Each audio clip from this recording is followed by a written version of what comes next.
Et toi, oui, toi, dit un livre poussiéreux sur un vieux banc, ses pages frémissantes et tournant toutes seules. Intrigué, un passant s'arrêta. C'était Alexandre, un jeune garçon qui rentrait de l'école ce jour-là. Il n'avait jamais vu un livre parler auparavant, et pourtant, celui-ci semblait bien vivant. « Ouvre-moi » chuchota le livre d'une voix douce, comme du velours. « J'ai des histoires fantastiques à te raconter. » Alexandre s'approcha prudemment.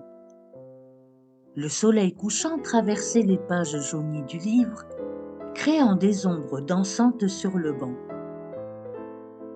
Soudain, des mots commencèrent à s'élever des pages, lumineux et scintillants, flottant dans l'air comme des lucioles dorées. « Je peux te faire voyager partout où tu voudras » murmurèrent les mots brillants. Dans des univers où les arbres chantent des berceuses et où les nuages se transforment au gré de ton imagination. Le livre continua, ses pages tournant doucement dans la brise du soir. « Emmène-moi, je te promets des milliers de rêves et de magie à chacune de mes pages. »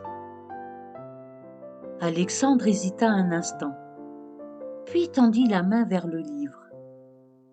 Dès qu'il le toucha, une douce chaleur se répandit dans ses doigts, comme s'il venait de boire un chocolat chaud par une froide journée d'hiver. Il s'assit sur le banc, son cœur battant d'excitation, et ouvrit la première page. Aussitôt, une bourrasque invisible l'enveloppa, et il se retrouva transporté dans un monde où les rivières chantaient, où les montagnes dansaient sous un ciel constellé de 1000 couleurs. Il courut aux côtés d'animaux fantastiques, vogua sur des mers d'étoiles et conversa avec des esprits anciens cachés dans les feuillages dorés. Quand il referma le livre, il était de retour sur le banc. Mais quelque chose en lui avait changé. Il glissa délicatement le livre dans son sac à dos, sentant les douces vibrations des histoires qui attendaient d'être découvertes. Les jours suivants, les voisins remarquèrent qu'Alexandre avait changé. Il marchait différemment, comme s'il dansait sur un air que lui seul pouvait entendre. Ses yeux brillaient d'une nouvelle lumière, celle des 1000 histoires qu'il découvrait chaque soir. Et parfois, quand on passait devant sa fenêtre la nuit, on pouvait voir des lettres dorées danser dans sa chambre, comme des étoiles tombées du ciel. Un jour, alors qu'il retournait sur le vieux banc, le livre avait disparu.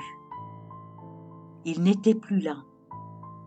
Seule une fine poussière scintillante couvrait le bois usé. Alexandre sourit.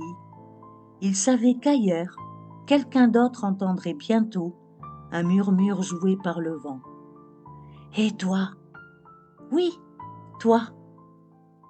Car une fois qu'on a goûté à la magie des histoires, le monde ne peut plus jamais être terne. Merci pour ton écoute. Je te souhaite une très douce nuit et à très bientôt pour une nouvelle histoire.